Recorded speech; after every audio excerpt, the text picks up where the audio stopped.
శక్తిని ఆశ్రయించు నువ్వు పాపంలో పడుతున్నావంటే దానికి కారణం నీ బలహీనత కాదు, నీ పిరికితనం. గుర్తుపెట్టుకో, దేవుడు మనకు శక్తియు ప్రేమయు ఇంద్రియ నిగ్రహములు గల ఆత్మనిచ్చెను గాని పిరికితనము గల ఆత్మ నీయలేదు.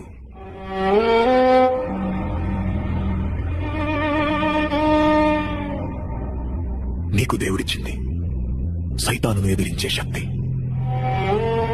నీ ఇంద్రియాలను కంట్రోల్ చేసే నిగ్రహం. ఆ పిరికితనాన్ని వదిలిపెట్టు. కుక్కల వాంతి దగ్గరకు వెళ్లడం మానే. ఇప్పటికైనా బుద్ధి తెచ్చుకుంటావా, లేక ఆ మూర్ఖత్వంలోనే పడిచ్చేస్తావా? దేవుని తీర్పు నీ తలుపు తడుతుంది. సమయం మించిపోక ముందే మేలుకో. జాగ్రత్త.